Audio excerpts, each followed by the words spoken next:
other shows we have for you to enjoy at myclassicradio.net.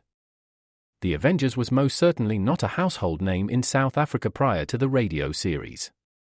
With no national television service until 1976, the mechanism simply was not present in the country to show television programs to mass audiences. While many other countries reveled in the filmed adventures of John Steed and company, South Africa was not equipped to join in the fun.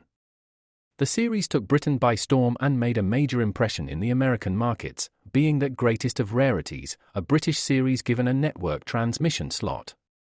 However, as a filmed series, rather than a videotaped one, The Avengers was able to gain a modicum of exposure in South Africa through film rentals. Come and listen at myclassicradio.net. Crime does not pay.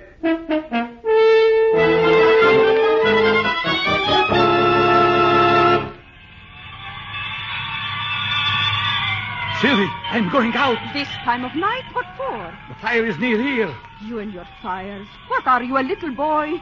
Stop chasing fire engines. Grow up. That was my mistake, growing up. Of all the silly things to say. Silly, that... What else is there to do for excitement? I could mention a few things, like taking your wife out, for instance. I mean real excitement. Action. Like the ladders going up, the hoses dragged up the fire escapes, people jumping into nets, all the bells, the sirens. Oh, what's the use? They're coming back already. A small fire. Someday there's going to be a real fire in this neighborhood. A real fire. Nick, stop it. When you talk like that, you frighten me.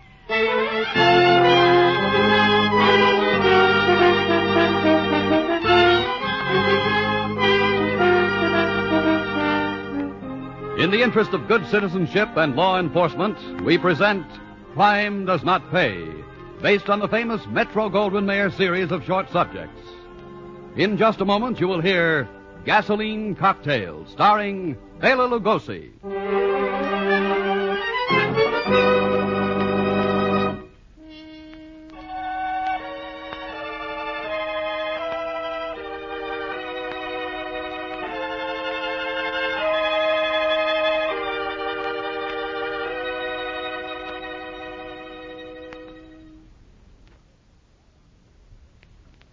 Now, Crime Does Not Pay, starring Bela Lugosi as Nick Segedin in Gasoline Cocktail.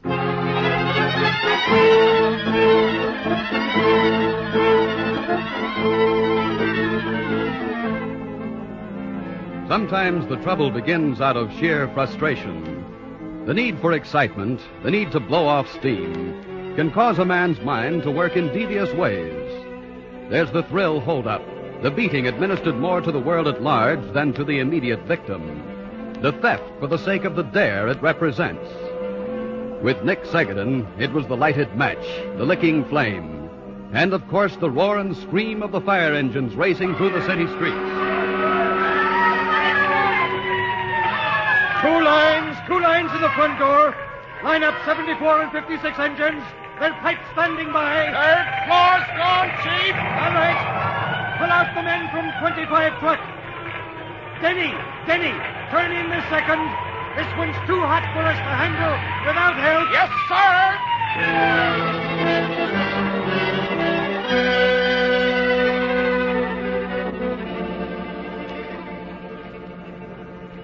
Chief, the 6th Battalion ordered me to report to you, sir. We're 22 truck. 22 truck. When did you get here? First due on the 2nd. All right, I'm releasing you. Go back to quarters. Yes, sir. Driver, notify dispatcher. All second alarm equipment released and sent back to quarters. Well, Chief, you almost had yourself a nasty one, didn't you? Oh, Warren. Well, how's the fire marshal's business? Still doing things with magnifying glasses? Microscopes these days. I see you had 3 boys hurt. Nothing too bad. Punctured hand, cut cheek. We were lucky this time. The stairwell was like a chimney. Fire mushroomed up onto the 3rd floor. Took 6 women down the ladders. You find anything yet? Looks like the usual. Baby carriage full of trash under the stairs. Cigarette, match, boom. I'll see you around, Chief. Right, Warren. Chances are you will. I beg your pardon, sir.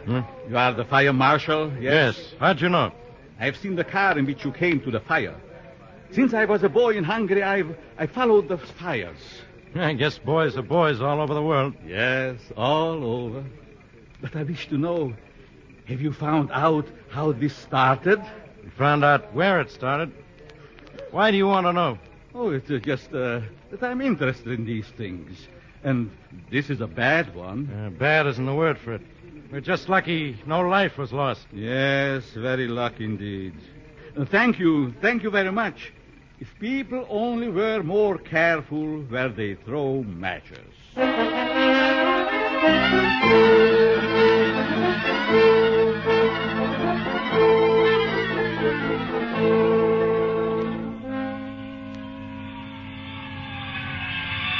Sylvie, I'm going out. This time of night? What for? The fire is near here.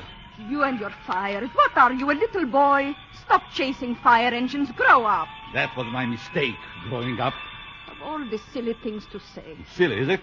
What else is there to do for excitement? I could mention a few things, like taking your wife out, for instance. In the old days in Budapest, you ran after the Indians with me. Now I wish I hadn't.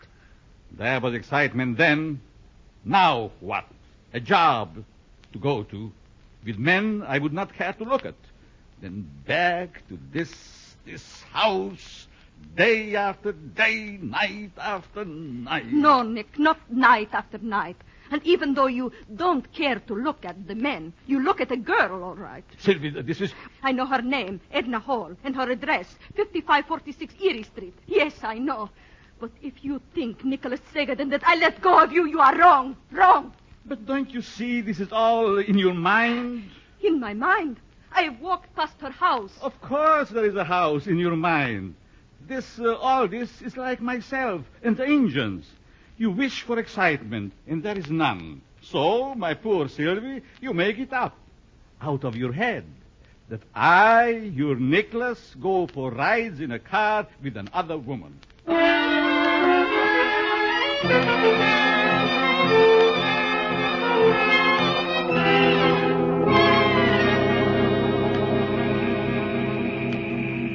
Tonight, my dear Edna, tonight you are more lovely than I ever seen you. Oh, Nick, you're teasing me again. Listen! What's the matter, darling?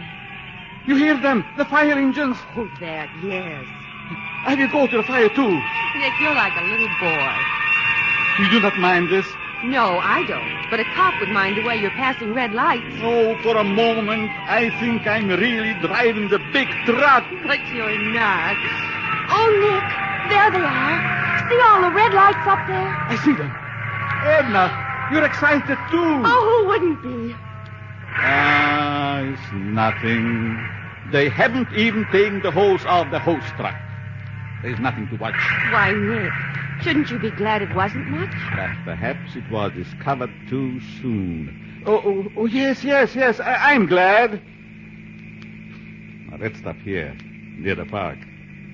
It's a good place to stop, huh, Edna? Oh, yes, darling. Oh, Nick, I wish I could bring you home with me. But you know how Dad is.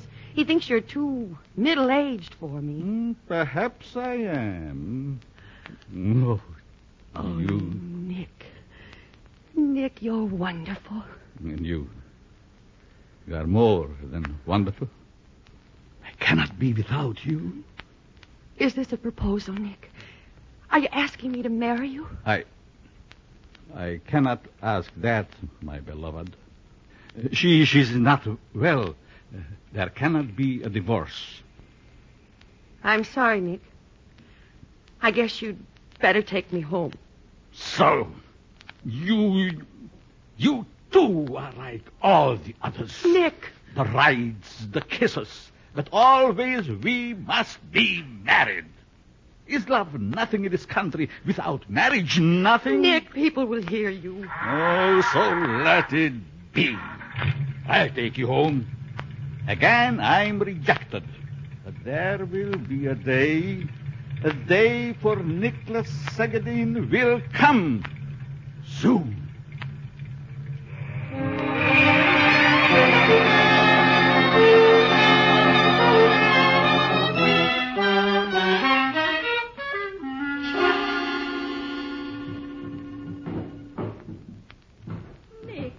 What in heaven's name are you doing in that closet? Looking for something. Why didn't you ask me first? All right. I ask you second. The glass jug in which came the wine from your father. Where is it? Right up there on the shelf. I straightened the closet yesterday. Thank you. You need this rag, Sylvia? No. What do you want with it? Oh, always questions. Oh, Nick. You've been like your old self these past few days. You've been home at night. I told you once I'm not changed. What do you want with the jug? I am cleaning the seats in the car. So I will draw gasoline from the tank into the jug, and with that rag, I will wipe. Very simple, isn't it? Oh, be careful, won't you, dear? Careful. Yes. Gasoline burns and explodes. Be careful. Yes. I will be careful. Very careful. But like everything in this world, if the gasoline explodes in the proper place, it is all right. Explodes? Where, Nick? Where? Where else but in the motor of the car? Where else?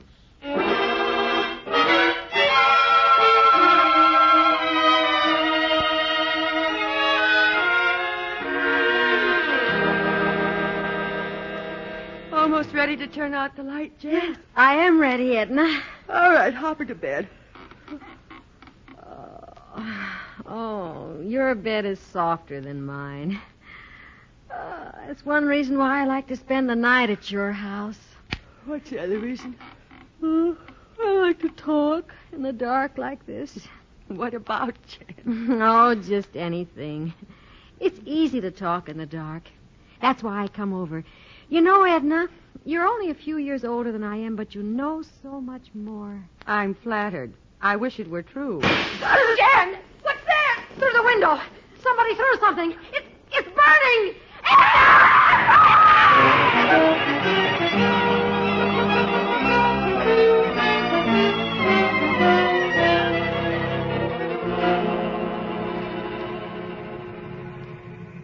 Fireman Denny, Truck 25 reporting, Chief. We found a couple of roasts on the first floor. Whereabouts, Denny? Room where the fire started. There seems to have been a bedroom, sir. The metal frame of the bed is still recognizable.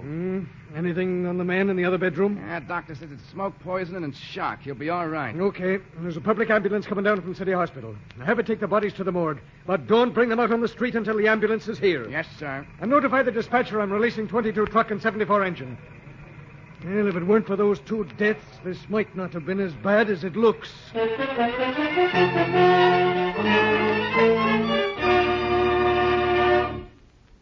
In just a moment, Crime Does Not Pay will continue with Gasoline Cocktail.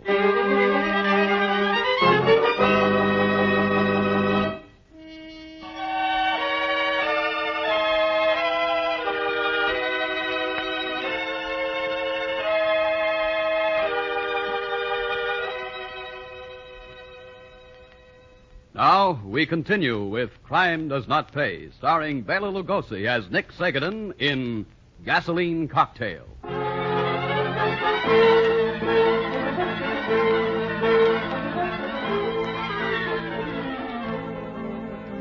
Whenever death has been caused by fire, even under the least suspicious circumstances, the fire marshal is joined in his investigation by the district attorney's office and the police. Therefore, the day following the death of Edna Hall and her guest Janice, 3 men checked over the wreckage of what had been the girl's bedroom. Fire Marshal Warren, Assistant District Attorney Morrison, and Detective Stein. The girls must have been sleeping soundly for it to get so much headway. A neighbor who pulled the box said he heard what sounded like an explosion. Seen anything of a gas heater or an oil stove? The building's steam heated. Oh. The men on the first truck to respond said it looked like an oil fire to them. Hello. Find something, Marshal? What's this look like to you, Morrison? Piece of glass. Too heavy for a light bulb, but... What do you think, Stein? Oh, perfume bottle, maybe. One of those things girls like to have on dressing tables. It's a mighty big bottle. Look at the curvature of the glass. Yeah, I see what you mean. Oh, wouldn't the heat of the fire have melted it? Not without blackening it some. Anyhow, I found this in a corner behind the fire. Behind it? In this oven? Yeah. Notice that corner near where the window was? Barely a smoke mark. Something forced the fire away from there and tossed this glass fragment in there. Explosion is right then. Hey, wait a minute. How about this? Looks like the neck and the handle of a gallon jug. Saw it a minute ago and passed it up. It's the same glass as the Marshall's fragment. The microscopes will prove that for us. Now hold it up to light a minute. Yeah, sure. Here. There. See those bits of, lint, I guess, on the inside of the bottleneck? Yeah, they look like it. One will get you 10, they are. That's how it started, all right. A jug of gasoline with a lighted rag in its neck tossed through the window. Boom. Molotov cocktail. What's that, Stan? I said Molotov cocktail. We use beer bottles against Nazi tanks in the Bulge. Same principle. And pretty much the same effect.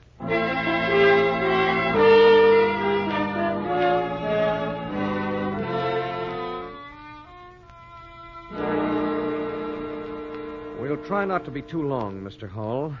In fact, I'm sure the doctors won't permit us to stay more than a few minutes. That's all right, Mr. Morrison. Anything I can do to help.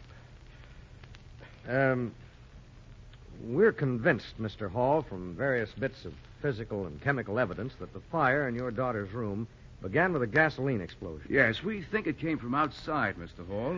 A gasoline grenade through the window. From outside? Oh. Then you think it was murder, too? Do you, Mr. Hall? It's a grim charge on just my personal dislike of a man. As someone who had cause to, want your daughter out of the way? Yes. She thought she was in love with him. I refused to let him in the house, and she was meeting him outside. I knew it. Then she found out he was married. She broke it off with him. He was... I didn't like him, that's all. Do you know his name, Mr. Hall? Yes, it's Nick Zegedin. He worked where Edna did. You can get his address there.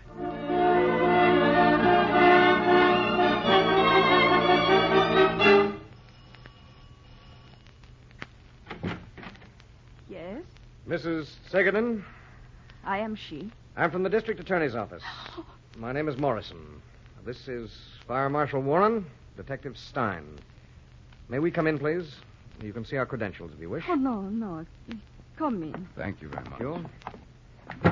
Please, sit down. And we'd like to see your husband.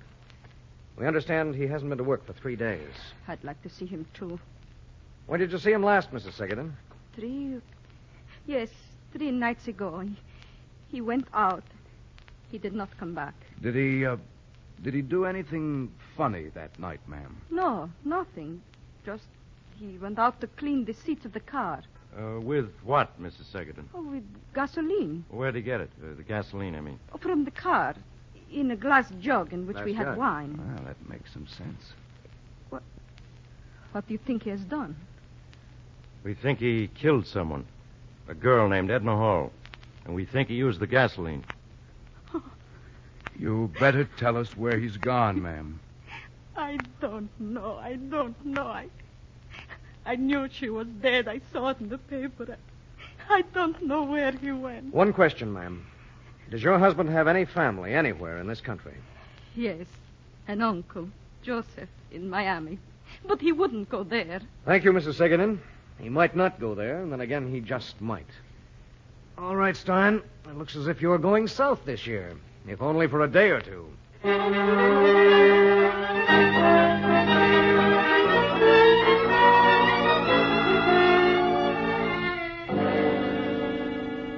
Well, nice place you've got here, Mr. Segedin. Bet you do a swell business during the season, huh?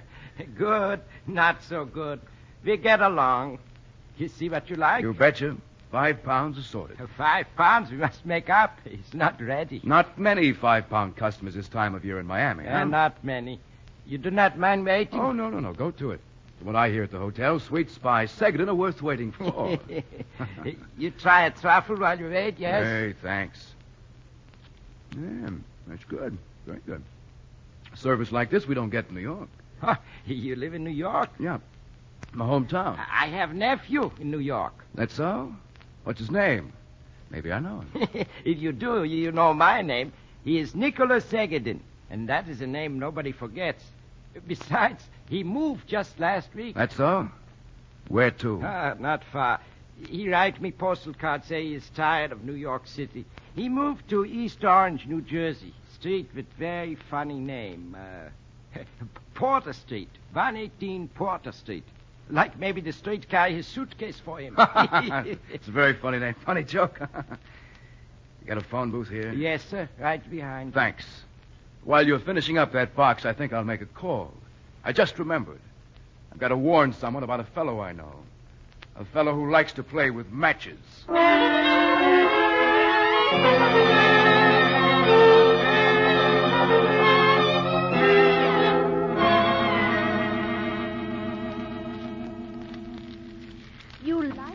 You like the fire in the fireplace, Nicholas. Very much. Why? You stare at it so. All day you watch the fire. I'm lucky, Lena.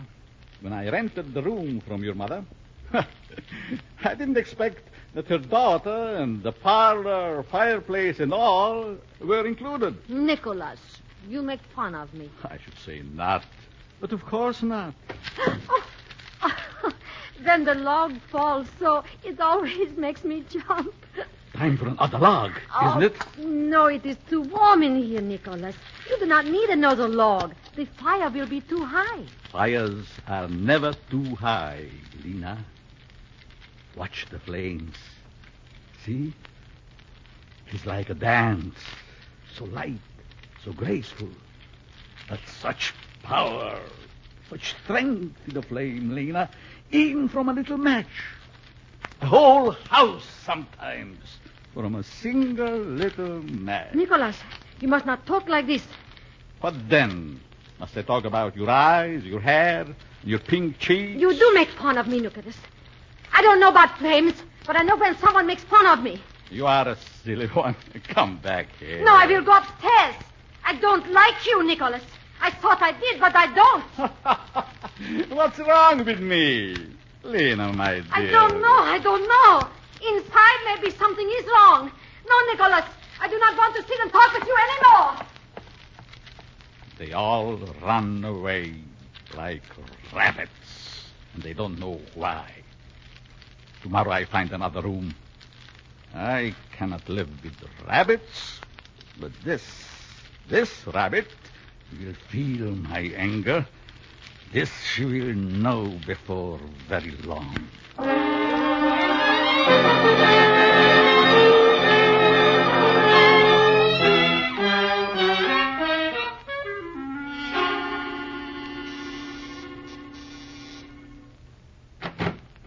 Miss Korsky? Yes? Your mother in, Miss Korsky? No, officer. She's downtown. May we come in? This is Mr. Morrison, New York District Attorney, and Fire Marshal Warren.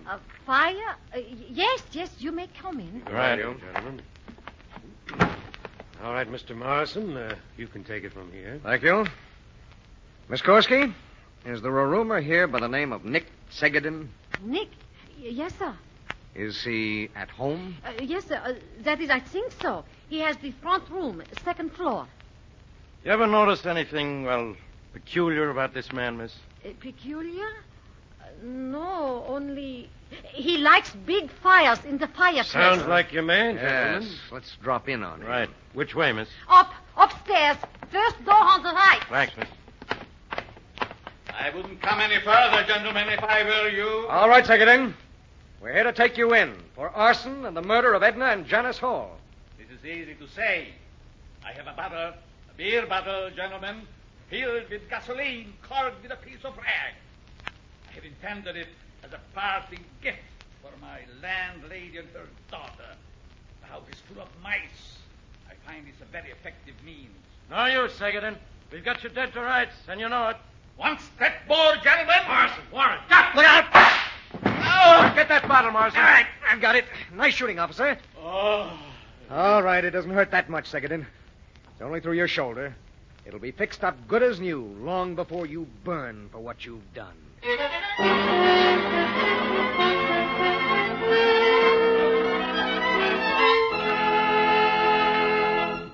Crime does not pay.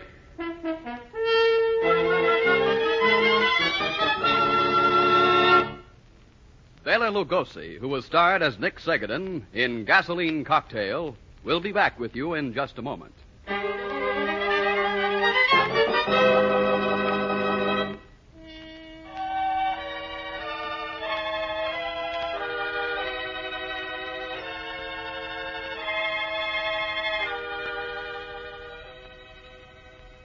Now, here in person is Bela Lugosi.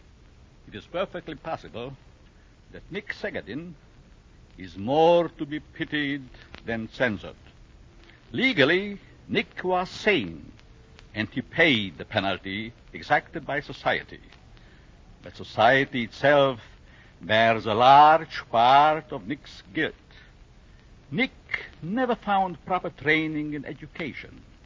Nick never found the opportunity to release his energies in the right direction. So you see, as always, it comes back to us, the responsible citizens of our community.